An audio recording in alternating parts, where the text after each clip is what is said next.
It's time for the CyberSecurity News Byte with Jim Guckin. News Byte episode number 44 for February 6, 2023. LG UPlus's data breach impacts 290,000 users.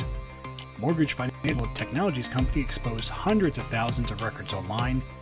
India's largest truck brokerage company leaks 150 gigs of data. And the inability to prevent bad things from happening, getting to security professionals. Welcome back to the show.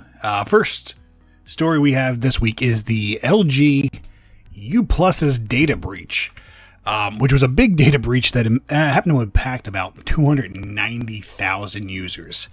And this comes from an update from them on Friday. Initially on January 10th, they were saying, well, it's about 110,000. So slightly more when they gave us the update.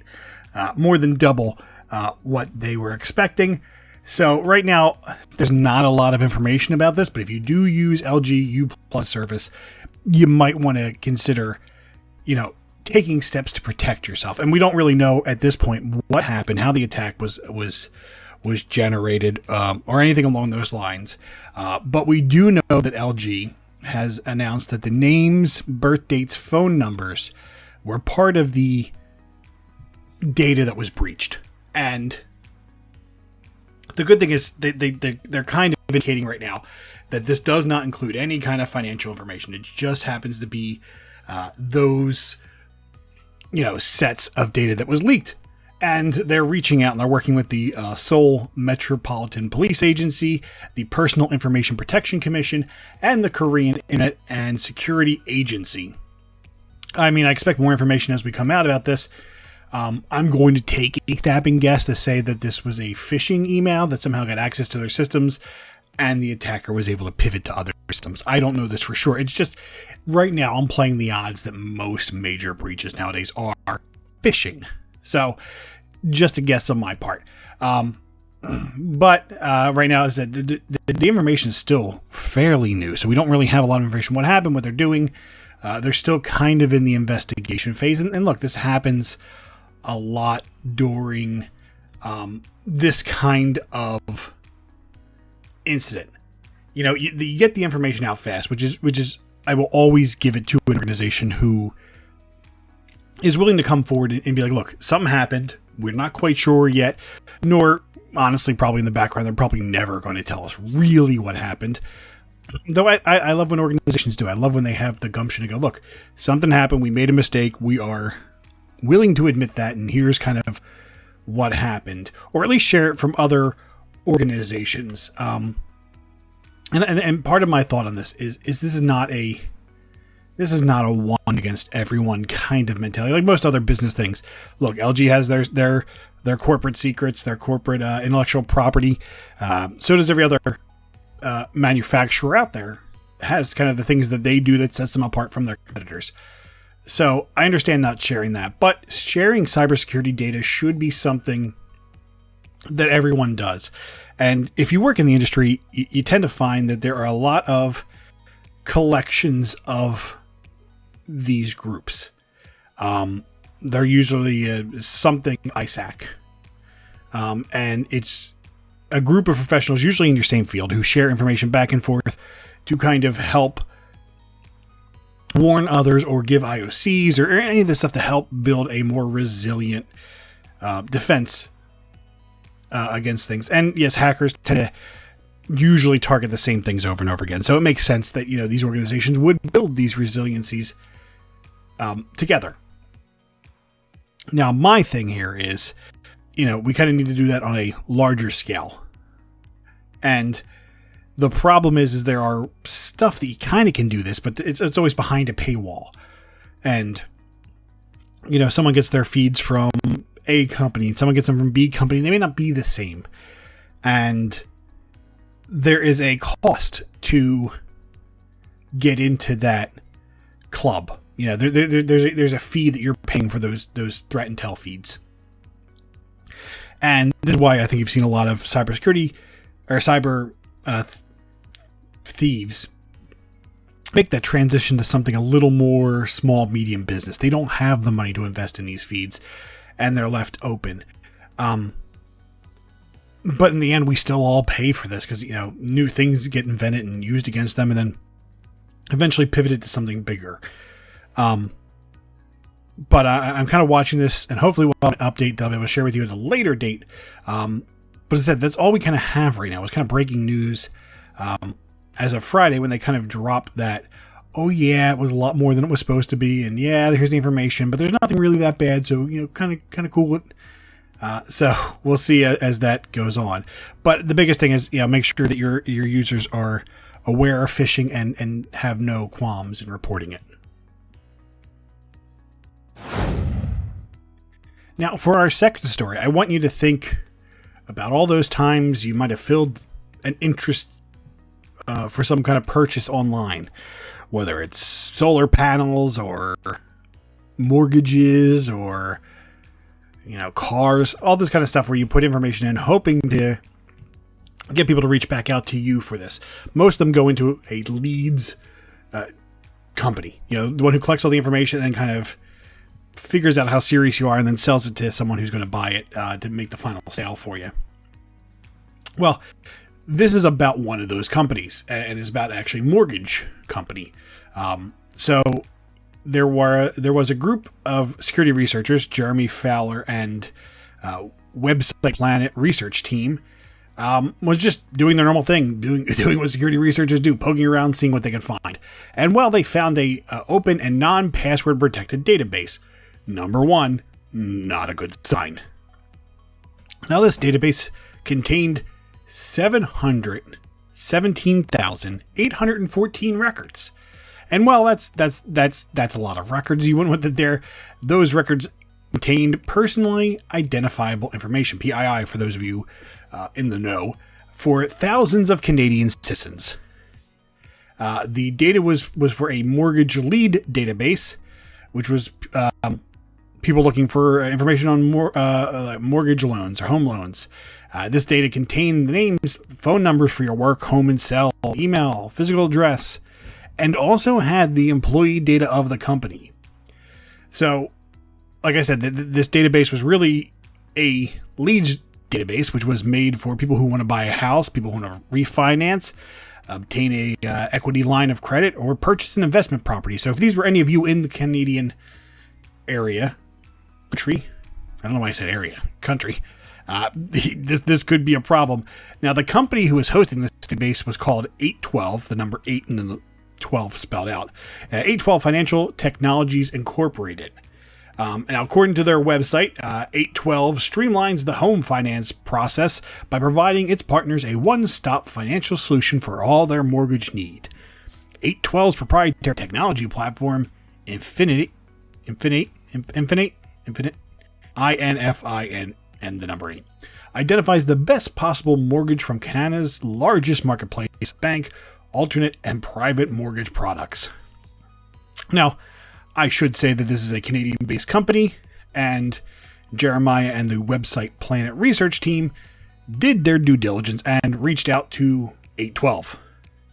And the great thing was that this data was restricted from the public within hours of the discovery notifications, which is generally what you want. You absolutely want this to be done as quick and as efficient as possible. So, yay, but it leads you to believe why were we in this problem in the first place? Why was a database? First of all, I want to put it this way. If you are 812, now I'm sure they'll come back and they'll say, oh, well, it was a backup, it was a testing database, blah, blah, blah. Even if it wasn't. This is their bread and butter. This is how they make their money. They get the lead and they sell it to, someone who is a match for it. So all these mortgage companies in Canada are going, hey, give me people who are looking for mortgages, who are serious about it with the X, Y, and Z criteria. And this company goes, here you go. Here's your list. You give me X amount per person. They left this open, which to me means they are very sales oriented and they don't really care about your data. And this is why I wanted to bring this story up, was because you have to think these companies out there who have your data, they don't care about you. They care about your worth. What are you worth to them? But they don't really care about you. And they may cut corners to make things go by a little quicker. I said, and this is a huge database. It's not even just of their potential customers for their clients. We're talking their employees were caught up in this. It's really a horrible situation. So all I'm going to say is when you're shopping around for a mortgage, a car loan, solar panels, anything that really you go to the website and they kind of collect your data and put you in touch with the most correct organization to meet your needs. Just think about what your data really means to them and think about, is it really worth it for you? Because you could have your data leaked like this by someone who just generally doesn't care. And I want to say as a business, you should never expose databases online. You should be constantly checking your external profile to see what the world can see, and they should have caught this way in advance. First of all, with that kind of information, I don't even know how you do a non-password protected database. I don't know if it's a backup or any of those things, because it was taken down pretty quick, but you should be always seeing what your perimeter looks like to the outside to make sure stuff like this doesn't happen. But as a consumer, the best thing I could do is tell you to be very cautious on who you give your data to, because they may not necessarily care about your privacy like you do. Now, this story is exactly like the other one, except slightly more terrifying. So, there is a company in India called Freight, FR and the number 8.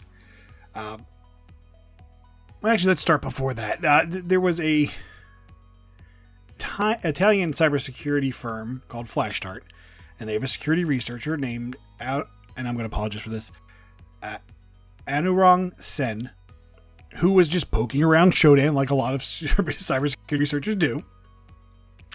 Kind of already sounds similar to the last story. And they found in Shodan was a kind of repository for what you look like on the internet. Found a open container which exposed more than 140 gigabytes of data, which was available to the public without any level of password or security authentication. Once again, similar to the last story. Now, this is where it gets slightly more terrifying. The researchers at Flashstart reached out to this freight company and immediately found the website that they have listed as their contact information. Well, it bounced back. And they have no way of reaching out to them to warn them that this data is there. It's accessible. Flashstart has said that the data did contain sensitive information such as customer records, invoices, payment details for users all across India, as well as some other personal information like names, addresses, contact numbers, both customers and employees. Yeah, this is not how you want to run your website. And the worst part is at least in the last example, we're talking about the last company, they reached out and within a few hours that information was taken down. Granted, didn't like the way it was configured initially, but I can understand how you kind of crawl back and go, oops, shouldn't have been vulnerable. We took care of it immediately. This one, there's no one to reach out to. They can't get a hold of anyone. And it said payment details for India is not a small country. Let's get this right. There are tons of users. Now, they didn't really break down to how many individuals or organizations or businesses were impacted here, but 140 gigs, well, that's probably a hefty database there with all the information. So it's not great. But as I said, the worst part about this is not that it happens, because it happens all the time. And from initially, yes, it's bad. Trust me, it is 100% bad every time. But most cases, people are able to get in touch with people and say, hey, look, here's a problem. Here's how to fix it. And they deal with it pretty. We've talked about this in a bunch of different stories. But to have your website say, hey, here's our customer support email, or here's how you reach out to me. And it's not even like no one is responding. I mean, that would be bad in its own sense, but at least you know the email is going somewhere. This one, it just immediately bounces back. The email does not exist. And that's where the problem lies. I mean, obviously, it's a big company and has a lot of connections, but they do not take their cybersecurity seriously. And this goes back to the same thing. Granted, this is the last one was mortgage companies. This one is businesses or people who are shipping stuff, all around India, and their information's exposed. And this company, one, doesn't even care to keep their email address valid. Two, exposes this data without checking it, easy enough that it was all on Shodan, which is just searchable. You can look exactly for what you're looking for. Hackers love Shodan, as well as security researchers, because it gives you an idea of what you look like to the outside world. If you have an account, you can kind of scan your own environment, see what vulnerabilities it may have detected. Whether you are vulnerable to them or not is a different story, but it's searchable on that level, which makes this one just utterly terrifying. Now for our final discussion. It's something that I feel mixed about, because I always feel mixed about studies. And this is one of those where it's a study from a company called Exabeam. But this study gives me a chance to talk about, I think, where the state of things are with security sometimes. So one of the stats that came out of this was 83% of organizations have experienced more than one data breach in 2022. That's just a shocking number. And it shows you that if they've gotten in once, they most likely can get back in again. So you really have to make sure that you deal with it at the time that you're remediating stuff, and make sure that you're confident that you can get them out of the systems. Now, here's the one that I thought was interesting. 97% of the people responded to this survey said that they feel confident they are well equipped with tools and processes needed to prevent and identify intrusions. And I find this question to be somewhat intellectually misleading. Because if you work in security, do I have the tools, or in any job I've had, have I had the tools and the processes to prevent and identify intrusions and breaches? Most certainly I have. Am I confident that any of those at any given time will be foolproof? Never. So I can understand where people say, hey, look, I have the tools I need and I have the processes. But this is a game where a lot of your tools are behind the 8 ball, or there's human error that can be injected into those processes.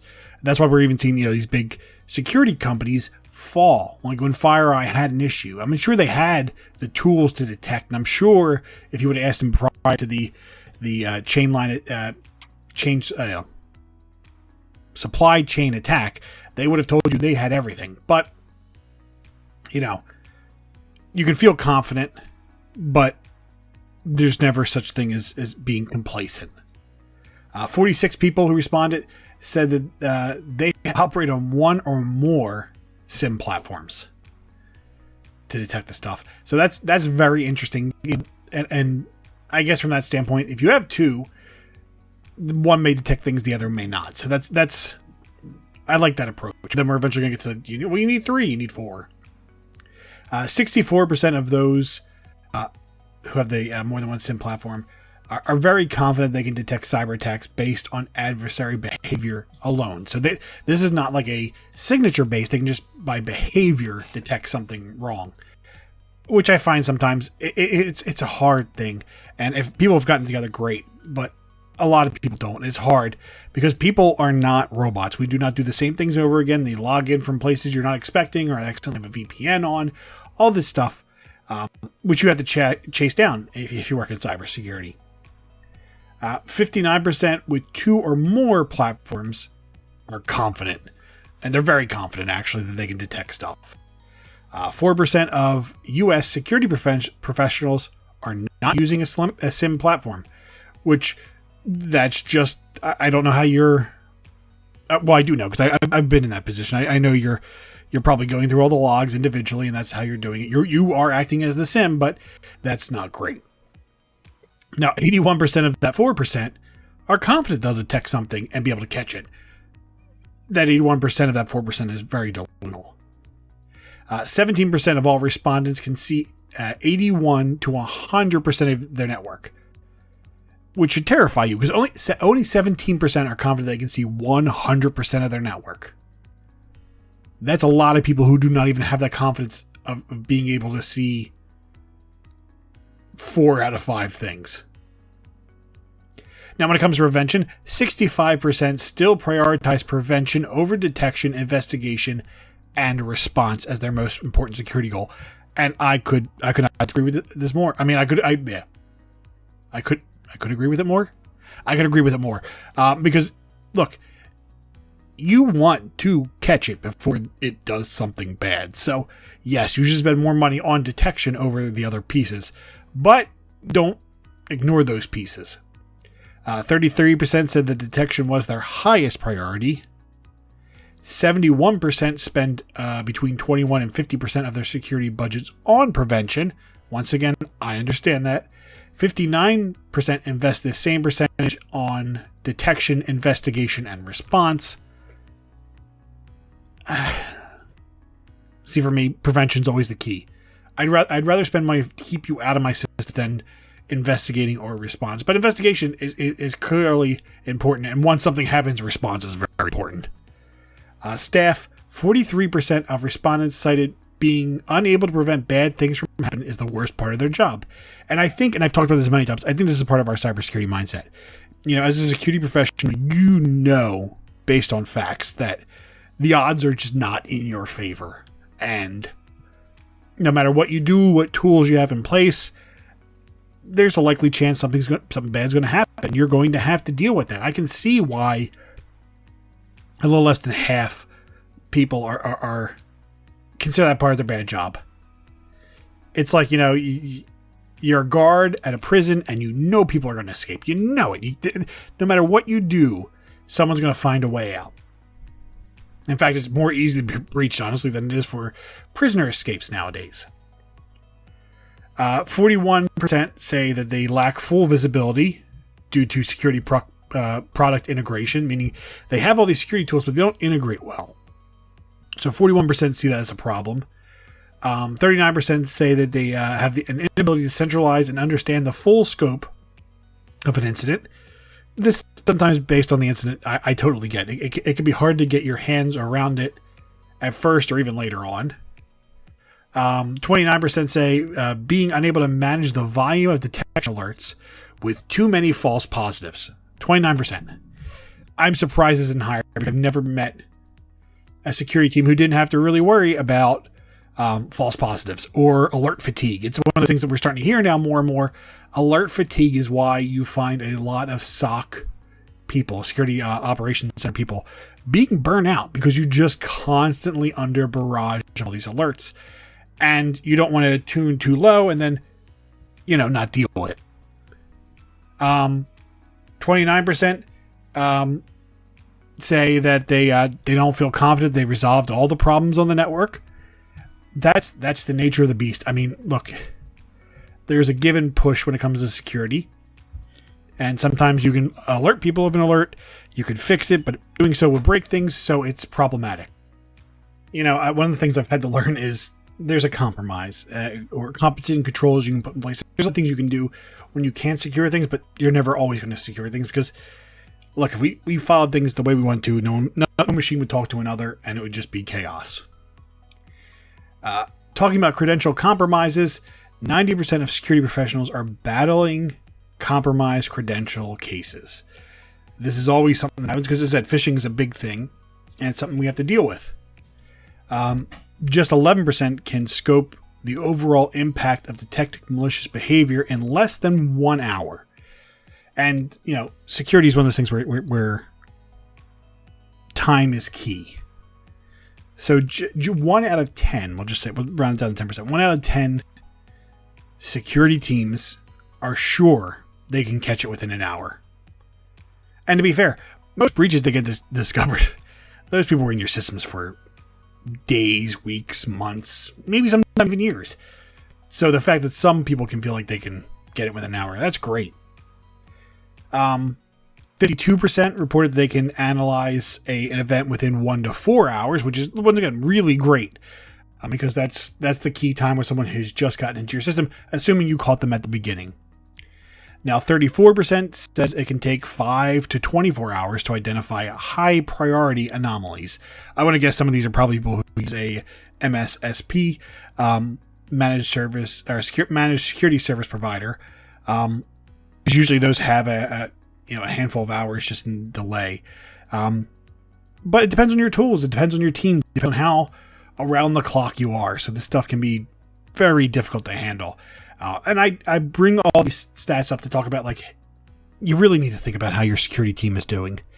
It can be a stressful, it can be an environment. I'm not just saying spend money to spend money, but make sure you're spending money appropriately in these systems, that you can catch things pretty quick, because that you can mitigate a lot of problems if you can catch things quick. But also, we talked about that, the 41% who have a bunch of security products, but they don't integrate together well. So you have to take this as a strategy all the way through by getting tools that naturally integrate. And I'm not saying put all your eggs in one basket, but the more streamlined you can get, the better off your tools will be. But you also need to make sure you're taking care of your staff so they respond quick and they are sharp in their responses. Because otherwise, you can cause problems. All right, thanks again for listening to the show. You can find out more information on cybersecurity.newsbyte.com, or you can find more information about me at jimguckin.com. Make sure you do everything you can to stay safe, because we all need to be safe online. So stay safe. We'll talk again next week.